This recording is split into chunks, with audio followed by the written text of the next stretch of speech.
Contrary to popular opinion, I despise cars. Like, I literally go out of my way to avoid biking next to them, even if it means taking the longer route. And it's not just because I'm not like the other girls. I hate the fact that capitalists in America and federally funded using people of color even more is that they brought that to my home country without in the form of car dependence. I've been throwing a lot of liberal terms left and right, but what do they actually mean? What is car dependency? In the early 1970s, during the petrol crisis of the United States, researcher Orfeuille introduces it in his paper entitled Le Budget Énergie Transport. A couple years later, in 1989, Newman and Kenworthy use it in their very popular study. It was finally defined in 1999 by Gabriel Dupuy, except it wasn't really, because I have searched every single website to ever exist on the internet. I have searched through every single academic paper that has ever been written. I cannot find a definition for car dependency. But anyways, for the sake of this video, car dependency is defined as when cities decide to use their resources to encourage people to use their cars, mostly through limiting their access to alternatives to driving. For example, the United States, Canada, Mexico, Panama, Haiti, Jamaica, Peru. But how did this begin? And most importantly, where? So I have someone to blame.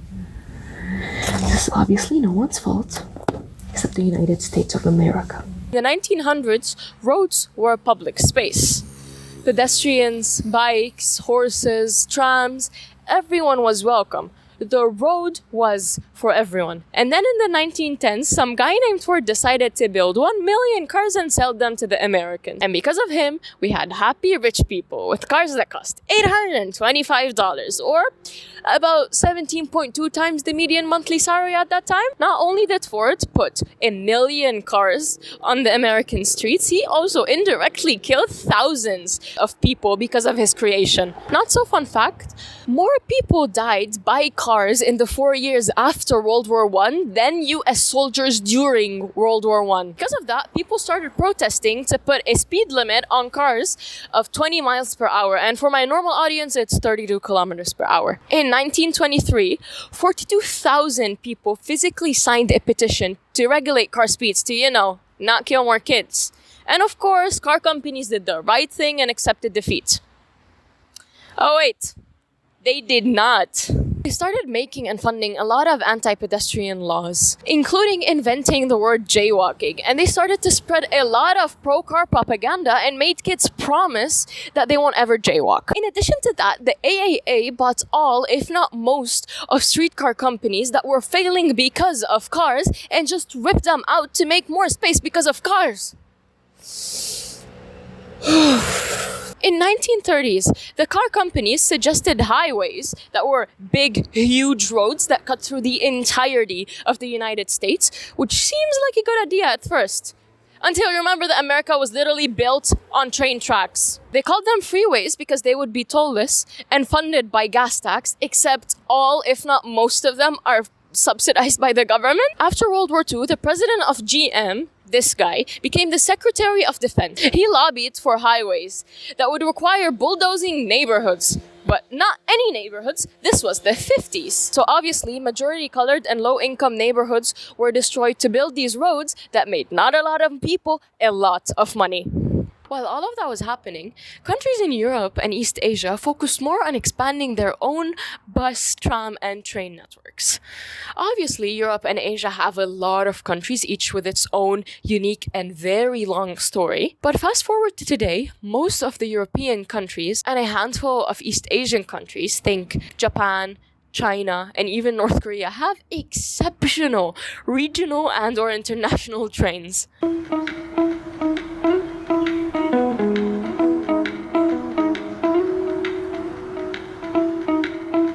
That is obviously not Lebanon, because we do not have that kind of nationalism here. So what does that have to do with the Middle East? Well, after World War I and the fall of the Ottoman Empire, France and England wanted to invest in the countries, and as we all know, France took Lebanon. They dramatically increased the port of Beirut, which dramatically increased the amount of European imports, including the devil himself, cars. According to Ali Zain, the French changed Beirut from Medina to a business city with a thriving city center and high urban density.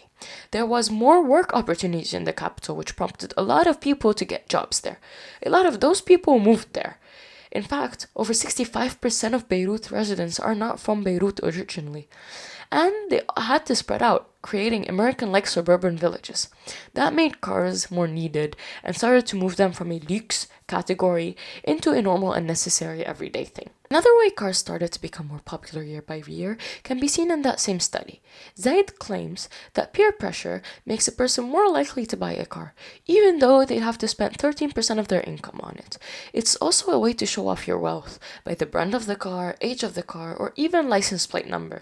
Yes, of course, if I saw a car with a 2 or 3 digit number right now, the first thing I would be thinking about is, oh my God, he's so cool, wow, instead of why the hell is there a car on a train? He also points out that cars cause a lot of problems, which forces families to move to suburbia. And without access to public transit, they are forced to buy cars. And when both parents drive to work, a single car household will graduate to having a fleet of cars, so each member can have the freedom of transport. In the 1970s, about 52% of all trips were taken by cars. But by the 1990s, that number had skyrocketed to 90%. And if you think, womp, that's the majority, I want you to think about it this way. Our cities are built to accommodate the car. In addition to losing pedestrian traffic, art, and personalities that comes with cities, we also lost the choice. If I want to go anywhere inside my own city, I need a car.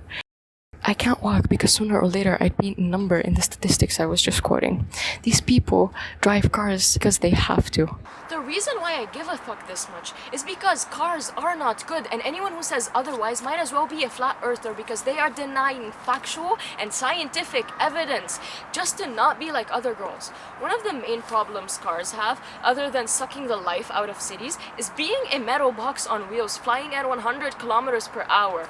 Or that is about 62.13 miles per hour, or for my American audience, 909.333 football fields per 4 beers. As I already complained in my train appreciation videos, cars are loud.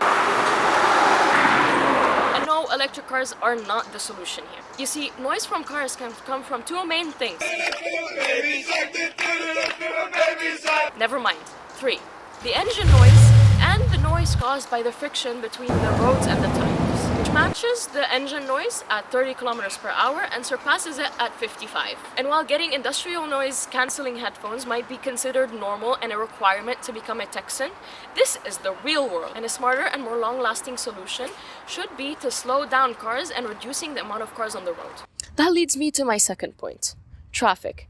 In Lebanon, the average commute is 10 kilometers, which takes around 40 minutes. High school physics tells us that VM c'est d sur delta t, 10 km divisé par 40 sur 60 heures, 15 km par heure, 15 kilometers per hour. For context, the average speed of a commuter on a bike is 15 kilometers per hour, and is closer to 20 if you're on an e-bike. Sitting in traffic is a waste of time for everyone. And no, adding more lanes will not help the problem, because more lanes attract more cars, which needs more lanes. It's a never-ending cycle.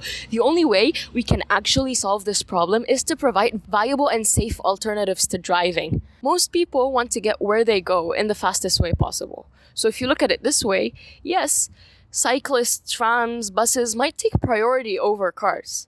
But the more people on bikes, the more people in buses, the less people there are in cars, which, by the way, take 713% more space than the average train. Pay attention to this part. Not double, not triple, not even quadruple. It is septuple the amount of space. Is that even a word? The faster everyone gets to their destinations, the happier we are as a society.